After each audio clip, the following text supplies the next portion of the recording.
বাড়ছে ডেঙ্গুর ব্যাপকতা, চোখ রাঙাচ্ছে করোনা। সাধারণ ঠান্ডা কাশি হলেই হাসপাতালে না যাওয়ার পরামর্শ। চালের বাজার আবারও অস্থির, কেজিতে বেড়েছে 4 থেকে 5 টাকা। মাছের দাম চড়া, মুরগি ও সবজিতে কিছুটা স্বস্তি।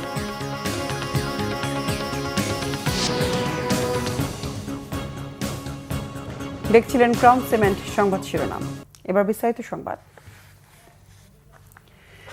জনপ্রশাসন সংস্কার কমিশনের সুপারিশ দ্রুত বাস্তবায়নের সিদ্ধান্ত হয়েছে। প্রধান উপদেষ্টার কার্যালয়ে অনুষ্ঠিত বৈঠকে সোমবার এই সিদ্ধান্ত হয়। যে সকল সংস্কার প্রস্তাব বাস্তবায়নের জন্য ঐকমত্য কমিশনের সিদ্ধান্তের প্রয়োজন নেই, প্রশাসনিক মন্ত্রণালয় নিজ উদ্যোগেই বাস্তবায়ন করতে পারে, সেগুলো দ্রুত বাস্তবায়নের জন্য প্রধান উপদেষ্টা নির্দেশনা দিয়েছেন। এই প্রেক্ষিতে মন্ত্রিপরিষদ বিভাগ এরই মধ্যে একটি পরিপত্র বিভিন্ন মন্ত্রণালয় ও বিভাগে পাঠিয়েছে। 5টি সংস্কার কমিশনের আশু বাস্তবায়নযোগ্য এমন 121টি প্রস্তাব চিহ্নিত করা হয়েছে। এর মধ্যে নির্বাচন ব্যবস্থা সংস্কার কমিশনের 9টি, বিচার বিভাগ সংস্কার কমিশনের 38টি, দুদক সংস্কার কমিশনের 43টি, পুলিশ সংস্কার কমিশনের 13টি এবং জনপ্রশাসন সংস্কার কমিশনের 18টি প্রস্তাব রয়েছে, যা মন্ত্রিপরিষদ বিভাগের মাধ্যমে বাস্তবায়নের উদ্যোগ নেওয়া হয়েছে। ঢাকা সহ সারা দেশে বাড়ছে ডেঙ্গু রোগীর সংখ্যা, সেই সাথে চোখ রাঙাচ্ছে করোনার সংক্রমণ। গত দিনের তুলনায় শুক্রবার রাজধানীর মুগদা মেডিকেল কলেজ হাসপাতালে ডেঙ্গু রোগী ভর্তির সংখ্যা বেড়েছে। ঢাকার রোগীর পাশাপাশি দেশের বিভিন্ন অঞ্চল থেকেও মুগদা হাসপাতালে অনেক রোগী ভর্তি হয়েছেন। ঢাকার বাইরে ডেঙ্গুর উন্নত সেবা না পাওয়ায় ঢাকার হাসপাতালগুলোতে রোগী পাঠানো হচ্ছে বলে জানান রোগীদের স্বজনরা। রোগী বাড়তে থাকায় আলাদা ডেঙ্গু ওয়ার্ডে রোগীর চিকিৎসা দেওয়া হচ্ছে। এদিকে স্বাস্থ্য অধিদপ্তরের তথ্য মতে করোনা ভাইরাসের প্রকোপও ধীরে ধীরে বাড়ছে। হাসপাতাল সংশ্লিষ্টরা বলছেন, প্রতিদিনই করোনা টেস্টের সংখ্যা বাড়লেও হাসপাতালে ভর্তি রোগী নেই। সংক্রমণ রোধে স্বাস্থ্যবিধি মানার পাশাপাশি সাধারণ ঠান্ডা ও কাশি হলেই হাসপাতালে না যাওয়ার পরামর্শ তাদের।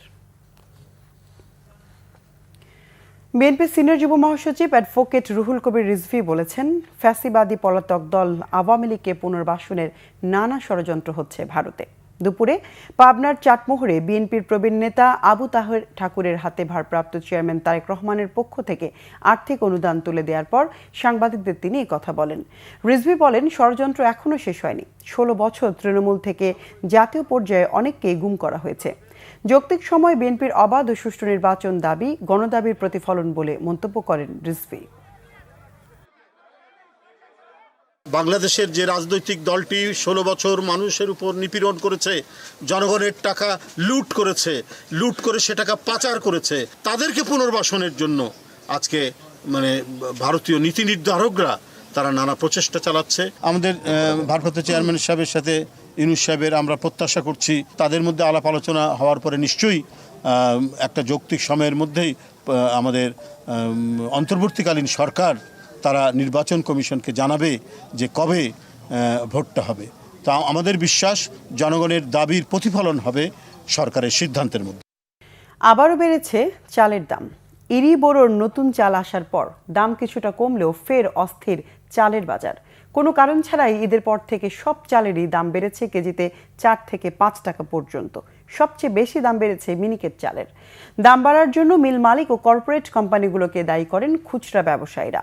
সেই সাথে 2 সপ্তাহের ব্যবধানে কেজিতে 10 থেকে 20 টাকা পর্যন্ত বেড়েছে আদা, রসুন ও পেঁয়াজের দাম, চড়া মাছের দামও। তবে কিছুটা স্বস্তি মিলছে মুরগি ও সবজির বাজারে। প্রতি কেজি ব্রয়লার মিলছে 150 টাকা, 30 থেকে 40 টাকার মধ্যে মিলছে বেশিরভাগ সবজি। এদিকে আগের দামে বিক্রি হচ্ছে তেল, চিনি, ডাল, আটা সহ অন্যান্য নিত্যপণ্য।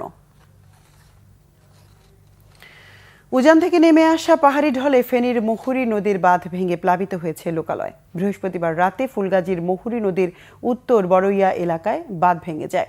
এতে তলিয়ে গেছে দক্ষিণ বড়ইয়া, বিজয়পুর, বসন্তপুর, ফতেপুর এবং বশিকপুর সহ আশপাশের বেশ কিছু এলাকা। স্থানীয়রা জানান, বাড়িঘরে পানি ঢুকে পড়ায় বন্ধ হয়ে গেছে রান্নাবান্না সহ দৈনন্দিন কাজ। নিরাপদ আশ্রয় খুঁজে নিয়েছেন অনেকেই। ফেনী পানি উন্নয়ন বোর্ডের নির্বাহী প্রকৌশলী আক্তার হোসেন মজুমদার জানান, মহুরী নদীর পানি বিপদসীমার নিচ দিয়ে গেলেও বাঁধের বিভিন্ন জায়গা ঝুঁকিপূর্ণ অবস্থায়।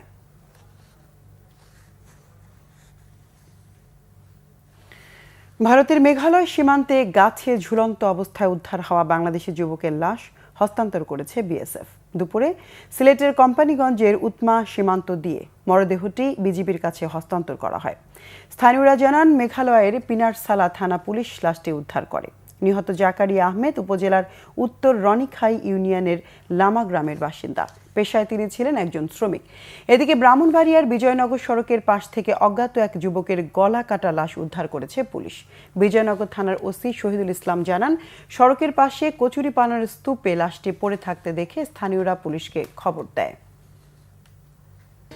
গাজীপুরের শ্রীপুরে ডাকাতির সময় গণপিটুনিতে এক ডাকাত ও সিএনজি চালক নিহত হয়েছেন। ভুক্তভোগীরা জানান, বৃহস্পতিবার রাত 1:30টার দিকে শ্রীপুরের এমসি বাজার থেকে একটি পিকআপে বরমী যাচ্ছিলেন তারা। পথে সাতখামাইয়ের বাজারের মাজার এলাকায় ডাকাত দল তাদের গাড়ি আটকায়। তাদের কাছ থেকে মোবাইল ফোন ও নগদ টাকা পয়সা ছিনিয়ে নেয় ডাকাতরা। পরে স্থানীয়দের সহায়তায় প্রতিরোধের চেষ্টা করলে এই হতাহতের ঘটনা হয়। শ্রীপুর থানার ওসি আব্দুল বারিক জানান, 4 ডাকাত সদস্যকে আটক করা হয়েছে। গাড়ির ধাক্কায় এবং গণপিটুনিতে তার মৃত্যু হয়। এদিকে চট্টগ্রামের লোহাগাড়া থেকে আন্তজেলা ডাকাত চক্রের 4 সদস্যকে গ্রেফতার করেছে গোয়েন্দা পুলিশ। তাদের কাছে থাকা 2টি দেশীয় আগ্নেয়াস্ত্র, 4 রাউন্ড গুলিসহ ডাকাতির বিভিন্ন সরঞ্জাম উদ্ধার করা হয়। দেশের বিভিন্ন জায়গার আরো কিছু খবর নিয়ে এখন একটি ডেস্ক রিপোর্ট।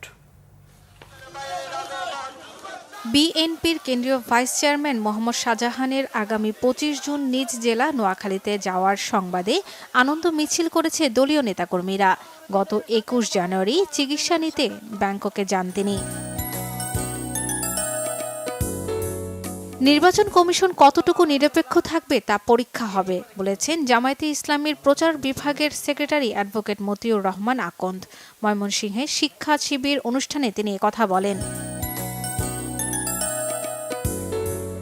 রাজনৈতিক, কূটনৈতিক ও প্রশাসনিক সংস্কৃতি অন্তর্বর্তী সরকারকে বিতর্কিত করেছে বলে মন্তব্য করেছেন জাতীয় গণতান্ত্রিক পার্টির মুখপাত্র রাশেদ প্রধান।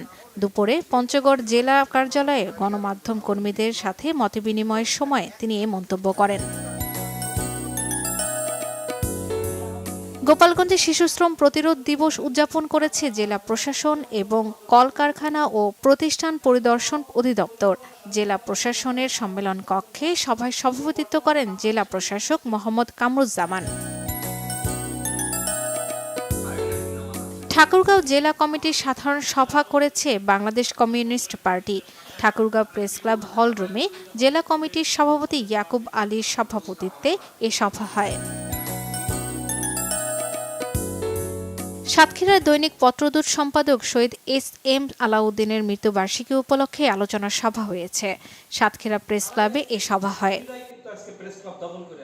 শর্মিলা কেয়া, বাংলা ভিশন নিউজ ডেস্ক। দর্শক, এ ছিল এখনকার মতো। পরের সংবাদ সন্ধ্যা 7:30টায় দেখার আমন্ত্রণ রইল। সঙ্গে থাকায় ধন্যবাদ।